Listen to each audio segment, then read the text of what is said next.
bismillaahi raxmaan raxiim kulanti wacan wanaagsan daawadayaal waxaad ku soo dhawaataan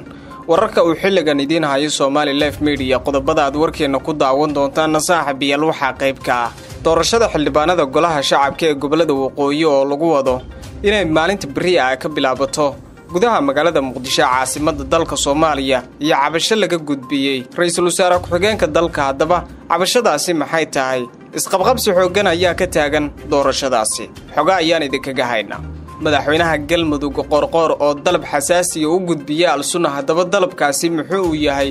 waa daawan doontaan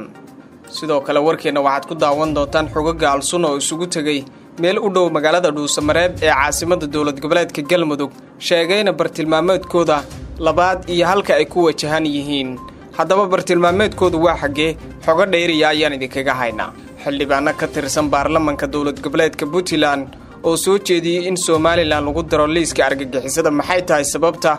xoga ayaan idinkaga haynaa daawadayaal sidoo kale wararkeena waxaad ku daawan doontaan dawladda Mareykanka oo kordhinaysa la dagaalanka al-shabaab xilli bariyii ugu dambeeyay oo hakad ku jiray duqeymaha ay Mareykanku ka fuliyaan gudaha Soomaaliya maxaa xilligan ku kalifay inay kordhiyaan duqeymaha ay u geysanayaan dagaalamayaasha al-shabaab xoga dheeriya ayaan idinkaga haynaa qodobadaas iyo qodobo kale ayaad warkeena ku daawan doontaan fadlan haddaad nagu cusub tahay channelka subscribe saar oo la sii wadaaga asxaabtaada sidoo kalena sii share garee waxyaabahan halkan aan soo gelino adna waad ku maasan tahay la socodka iyo daawashada waxyaabahan halkan aan soo gelino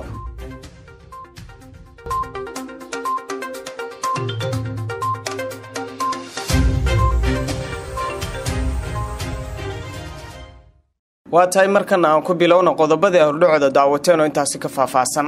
gudoomiyaha guddiga hirgelinta doorashooyinka gobolada Waqooyi ee Somaliland Cabdishakuur Abiib Xayir ayaa waxa uu sheegay in maalinta bari ah oo 1 November ay ku beegan tahay sanadkan 2021 Muqdisho lagu dooranayo kuraasta kala hob 239 iyo hob 237 Abiib ayaa waxa uu tilmaamay in tababar kooban maanta ay qaateen ergada dooranaysa xildhibaanada golaha shacabka ee labada kursi ee uu shaaciyey guddigooda si loo fahansiiyo shuruucda doorashada Cabdinuur Abiib gudoomiyaha guddiga hirgelinta doorashooyinka dadban ee gobolada Waqooyi ayaa waxa uu sheegay in wixii ka dambeeyay 1 November ee sanadkan 2021 doorashada ay dedejinayaan maadaama erga wadaag ay yihiin kuraasta golaha shacabka ee xubnaha Somaliland Xayir ayaa waxa uu sheegay in dhowrkii kursi ay dooran doonto hal ergo oo tiro ahaan ka kooban 101 ruux oo wakiil ka noqonaya beelaha leh kuraasta xildhibaanada golaha shacabka ee baarlamaanka 11aad sida uu hadalkiisa u dhigay dhowrkii kursi hal mar ayaa la qaban doonaa kuraasta Somaliland waxay uga duwan yihiin kuwa kale waa ergo wadaag halkii kursi meesha ay uga codayn lahaayeen 101 halkan labadii ama saddexdii kursi waxa uu codaynaya hal ergo oo ah 101 ruux sidaas awgeed 46 xildhibaan sidaas ayaa lagu wadaa ayuu yiri Cabdishakuur Abiib Xayir gudoomiyaha guddiga hirgelinta doorashooyinka dadban ee gobolada Waqooyi Cabdishakuur Abiib Xayir ayaa mar la weydiiyay in ergadii dooratay sanatarada aqalka sare ku metelaya Somaliland waxa uu ku warceliyay isagana kuraasta waxa dooranaya 101 halka ergadii dooratay sanatarada aqalka sare ay gaarayeen 64 ruux salaadiintii markii hore wax dooratay waxa ay noqonayaan kuwa soo xulaya ergada balse ma noqonayaan kuwa wax dooranaya ayuu yiri Cabdishakuur Abiib doorashada xildhibaanada golaha shacabka ee gobolada Waqooyi ayaa lagu wadaa in maalinta bari ay ka dhacdo magaalada Muqdisho caasimadda dalka isqabqabsi xoogan ayaana doorashada xilligan ka bilowday qaar badan oo kamid ah xildhibaanada ka soo jeeda gobolada Waqooyi iyo siyaasiyiin ayaa cabasho ka muujiyay habraaci ay soo saareen gudoomiyaha aqalka sare baarlamaanka Soomaaliya iyo ra'iisul wasaare ku-xigeenka dalka dhinaca kale madaxweynaha dawlad goboleedka galmudug Axmed Cabdi Kaariye Qorqor ayaa ka dalbaday ururka Ahlusuna in ay hubka ay ku soo wareejiyaan ciidamada maamulka galmudug isla markaana ciidamada Ahlusuna isu soo dhiibaan madaxweyne Qorqor oo kulamo ka wada magaalada Gurceel oo dhawaan ay dagaalo ka dhaceen ayaa odayaasha dhaqanka ee ka soo jeeda Gurceel u sheegay in ay qasab tahay in Ahlusuna ay hubka ay haystaan soo wareejiyaan si looga baaqsado dagaal mar kale ka dhaca gobolka Galgaduud ma jiro ilaa iyo hadda wax wara oo ka soo baxay maamulka Ahlusuna ee ku aadan dalabkan uu madaxweyne Qorqor uu ku dalbaday in ay hubka ay ku soo wareejiyaan hase yeeshee ciidamo aad u fara badan oo haysta hub culus kana tirsan Hogaanka Ahlusuna ayaa waxa ay ku sugan yihiin deegaanka Bohol oo ilaa iyo 30 kiiloomitir u jirta magaalada Dhuusamareeb oo xarun u ah dawlad goboleedka Galmudug halkaasi ayaana waxa ay sheegeen Ahlusuna in ay dagaal ay ka qaadi doonaan isla markaana ay la dagaali doonaan al-shabaab hase yeeshee maamulka Ahlusuna ayaa mar walba sheegay in ay hubka u haystaan si ay iskaga difaacaan al-shabaab oo muddo 12 sano ah dagaal uu ka dhaxeeyay markana Puntland daawadayaal hadaynu eegno xildhibaano ka tirsan baarlamaanka dawlad goboleedka Puntland ayaa saaka soo jeediyay in Puntland liiska argagixisada ay ku darto xukuumadda Somaliland xildhibaanadaasi oo laga soo doorto gobolka Cayn ee Somaliland ayaa ku eedeeyay in ay taageerto al-shabaab isla markaana barakicisay shacab Soomaaliyeed taasna ay qasab tahay in liiska argagixisada lagu daro Somaliland sida ay hadalkooda u dhigeen xildhibaanadaasi ayaa ka codsaday baarlamaanka Puntland inuu soo saaro qaraar ku saabsan in Somaliland si rasmi ah loogu aqoonsado maamul argagixiso ah